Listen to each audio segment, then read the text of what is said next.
हाँ 108 कहाँ पर है? तो 100।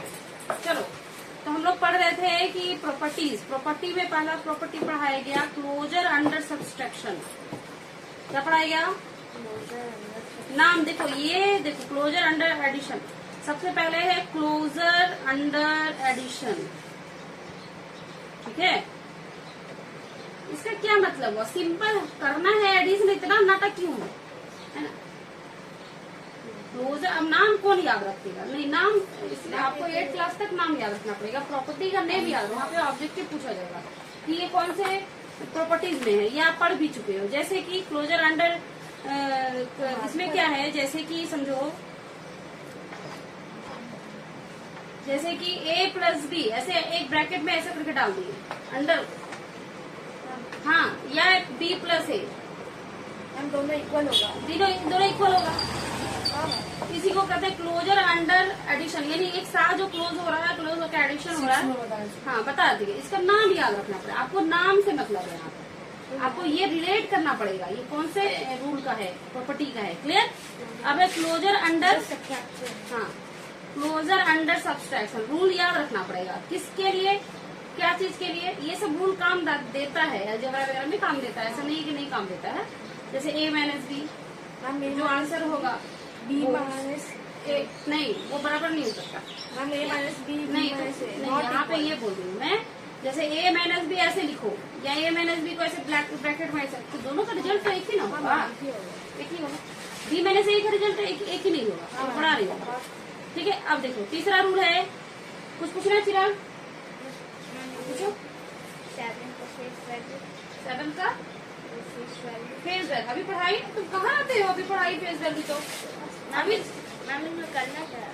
इसमें सिर्फ फेस वैल्यू लिख देना है। 7 का face value 7,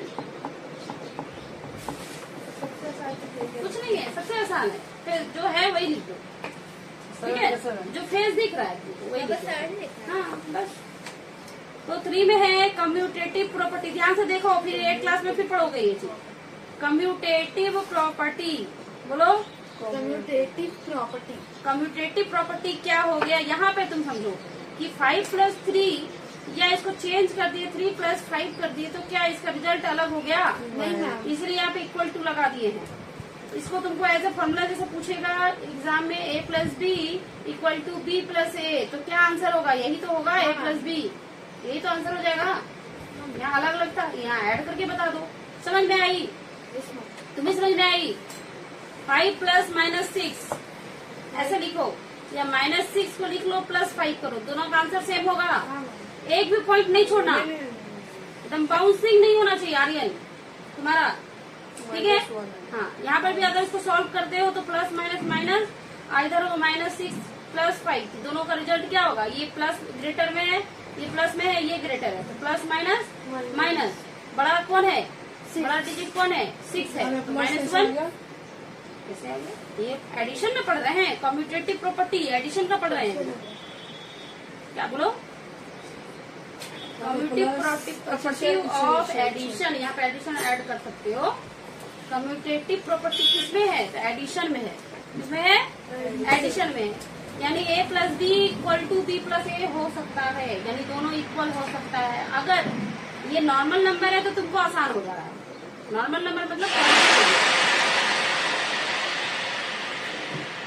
positive number, normal number मतलब पॉजिटिव नंबर। जैसे कि निगेटिव नंबर आता है, बस तुम्हारा होश ठिकाने आ जाएगा, गड़बड़ नहीं करोगे। यहाँ पे फिर हमारा वो साइन का लैंग्वेज काम आने लगेगा। साइन पर ध्यान देखना पड़ेगा, साइन का रूल देखना पड़ेगा ना यहाँ पर, कि प्लस माइनस माइनस। यहाँ माइनस पहले लिख दी, उससे कोई फर्क नहीं पड़ता, अगर पहले लिख दिए तो भी माइनस प्लस माइनस होगा। यहाँ पर भी आंसर क्या होगा? -1। दोनों का आंसर में डिफरेंस नहीं होना चाहिए। ये अलग बात है, पोजीशन चेंज हो गया, लेकिन -6 इधर था, -6 इधर आ गया।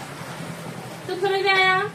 जैसे 5 प्लस 3 करे तो आंसर 8 है, या 3 प्लस 5 करे तो भी आंसर 8 होगा। लेकिन ये पॉजिटिव नंबर में ओके है, ये सब कर लेता है। यहाँ पे फंसता है बच्चा नेगेटिव नंबर। तो आपको क्या समझना है? नेगेटिव में भी हमको बन जाएगा। हाँ, बन जाएगा, लेकिन देखना पड़ेगा कि क्या है साइन। तो ये इसको कहते हैं commutative property of addition. Commutative समझ में आ गया?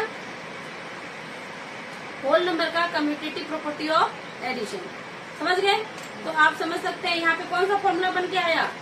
ये फॉर्मूला अगर समझोगे ऐसे, मैं विदाउट फॉर्मूला मैंने समझा दिया, अब तुम फॉर्मूला समझो। ए प्लस बी, ए बोलने का मतलब कोई भी नंबर।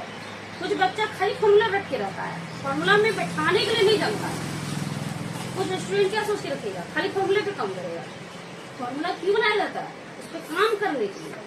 हाँ, ए की जगह पे कुछ भी हो सकता है, बी के जगह पर कुछ भी हो सकता है। कुछ भी हो सकता है मतलब कोई भी नंबर हो सकता है। यहाँ मैथ की बात कर रहे हैं तो मैथ ही ना होगा, नंबर ही ना होगा, स्टोर होगा नहीं। तो ए प्लस बी या बी प्लस ए करेंगे, A plus B is equal to B plus A. ये पहला रूल हो गया जो कि सही होता है। दोनों के बीच में इक्वल टू लगा हुआ है, यानी जितना ये उतना ही ये पढ़ चुके हो। नई चीजें है नहीं, तुम्हें कुछ पूछना है?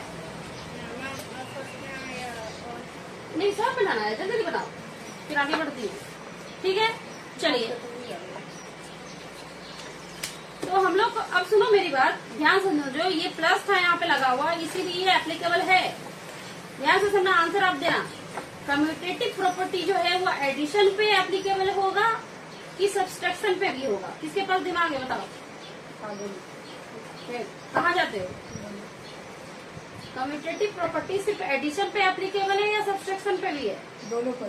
दोनों पे। गलत, तुम बोलो क्या समझते हो? तो कुछ नहीं समझते हो तो नहीं समझे। माइनस लगा देंगे या माइनस तो प्लस हो जाएगा ना जी। माइनस पे ये काम नहीं करेगा। माइनस अगर प्लस है तो उसको उलट पुलट करके प्लस कर दिए। उलट पुलट के मतलब तुम 2 हो, ये 3 है, दोनों